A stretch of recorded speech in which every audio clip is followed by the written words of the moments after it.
We did our research and we are going on a cruise, and we are going to talk about why we chose Royal Caribbean right now.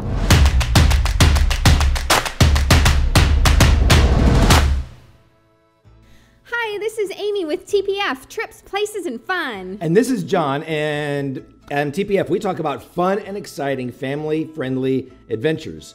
And hey, we are going on an adventure pretty soon, right? Yes, our very first cruise in May. And we have been wanting to go on a cruise, or I should say you have been wanting to go on a cruise for a long time. Yep. 23 years you've been begging me. Yep, begging and begging, nonstop begging, wanting to go on a cruise. I've wanted to go on a cruise for so long, but you've had concerns about motion sickness, seasickness. Yes, but I have heard from some people that it's not as bad as you might think, so I'm going to give it a shot and see how it goes. And so we have been researching cruises and different cruise lines. So at first we were thinking we had to go on a Disney cruise because we love all things Disney. We love going to Disney World and Disneyland, and we really kind of wanted the magic and that feel of just the Disney environment and being immersed in that Disney environment on a cruise ship. Yep. We have heard great things about Disney cruises, and we still would love to take one someday. Yes, we are going to take one someday. Yes, we will. However, there are several reasons why this time we chose Royal Caribbean, and we'd like to share those with you. Yeah, so number one is the obvious. The price. So when we first started researching cruises, we were only looking at Disney cruises, and we kind of thought that all cruises were priced about the same.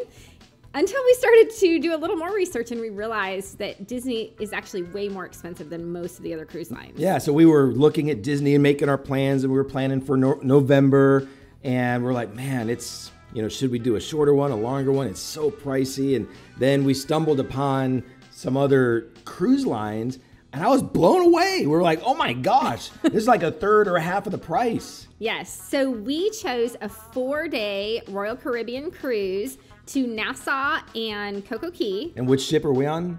We are on the Mariner of the Seas. Mariner of the Seas. So, and we got balcony rooms for $609 per person, plus fees and taxes. Right. So it came to $1,300 and something is what we paid for our 4-day cruise to the Bahamas.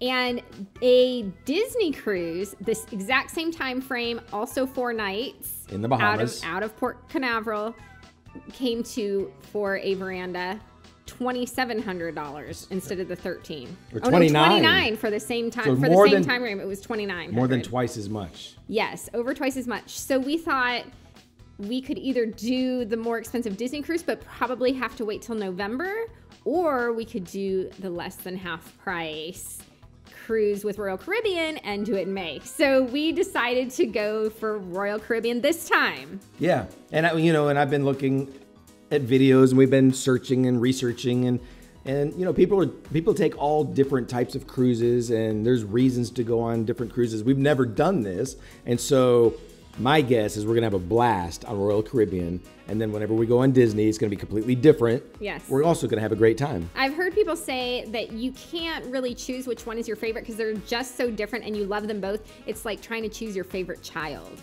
That's what I've heard. All of my children are equally loved. Yes. In our family. So that's gonna be the same with cruise lines. Yeah, exactly the same. It's a perfect comparison. So anyway, I have a feeling if things go well on this cruise and I'm not throwing up the whole time, I have a feeling we may one day do a Disney cruise, and we'll probably love that too. She did throw up a lot on a whale watching cruise. This is why I went whale watching with him years ago, almost 20 years ago now, over 20 years ago now. And I think that's why after that particular trip, I said I will never get on another ship. So, but these ships are way bigger. I think that little whale watching boat held maybe 40, 50 people. And this Royal Caribbean boat holds 4,500 people. I was trying to show her a video of cruise ships caught up in storms. I would not watch it. She wouldn't watch it. I would not. I don't need to watch that. In fact, she would have watched it. She just threatened me that she wouldn't go on the cruise if I made her watch it. That's true. I did. Okay, so number 2, the second reason why we chose Royal Caribbean over the other, well, especially over a Disney cruise at this point, is we realized it's going to have some very great activities along with Disney. We really wanted Disney because they have family-friendly activities. They really had a lot of fun stuff from what we were looking at, and we didn't think we could really get that anywhere else. We were thinking that other cruise lines might be more gambling, you know, casinos, bars, things like that.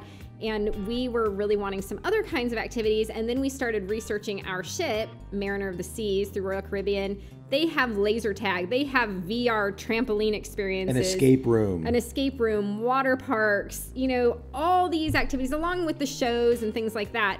So many great things to do. So it's not going to be just hanging out at a bar and gambling. It's going to be lots of different types of activities. Right. So once we started to see that there really was a lot of fun stuff like that on our Royal Caribbean ship, we decided that maybe it would be okay not to take a Disney cruise this time and that we would still have fun on this ship and hopefully not get bored, because that's something we were worried about, is getting there and getting bored. And I just didn't want to sunbathe for 4 days straight. That's not really my thing. And so we want to have fun things to do. We want to see new things. You know, we want to eat at great restaurants, and you know, we want to go from moment to moment to moment. We're not going to just chill. We don't do that ever. We don't anywhere. typically chill on our vacations. So I can see how if all you want to do is lay out, you know, and watch the ocean and sunbathe, that it really probably wouldn't matter what cruise line you take. But if you're wanting activities, then, you know, maybe find we want to be entertained.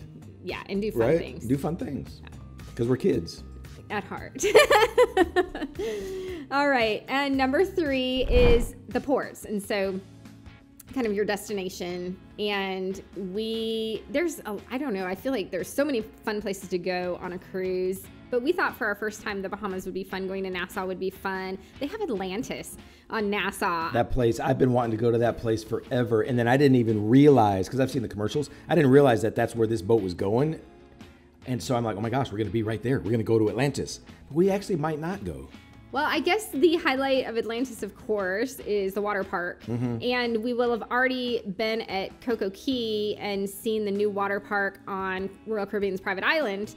Plus, there's a water park on the ship itself. So we feel maybe we'd want to explore the culture and see some museums. And I think they have a pirate museum, and, you know, just see some of the forts or the history stuff that's there. So we might actually not go to Atlantis. We might see it. You know, we do love water parks, but we have our limits. So water parks are cool and they're fun, but we usually only last about 3 hours, maybe, right? Yeah. In a water park. So we're not sure that we'll do the Atlantis water park, but it was pretty cool that it's there. We can maybe see it. Yeah. So, and anyway, yeah. Can you think of any other reasons? So, well, I mean, the bottom line is we really wanted to go on a cruise, and the opportunity for us to do this sooner than later. Yes. That was it kind of stole our hearts that we wouldn't have to wait quite so long. So we will be doing cruise videos, I am sure, after this is over, maybe giving you some tips and stuff on what to bring, what things to pack. That first timers learned, right? Yes, for sure. And also how much it really ends up costing. Oh yeah, we know it's going to cost more. We are finding out that there are so many add-ons that $1,300 may not be as all-inclusive as we thought. Right. So yes. that will be an interesting video to compare Disney, which is more inclusive. Yes. So we will probably lay it out when this is over and go over every single cost to show you how much we actually paid for our cruise in the long run. Yeah. So that'll be interesting. So anyway, if you'd like to hear more videos about fun travel, please subscribe, give us a thumbs up, and ring that bell. Safe travels, everyone. Bon voyage. Is that right? I guess. That's what they say on a ship. I think that's what they say. You know Ahoy, matey. You know what they say on the pirate ship? What? Arr. What's a pirate's favorite letter? Arr. Arr. It's time to go now.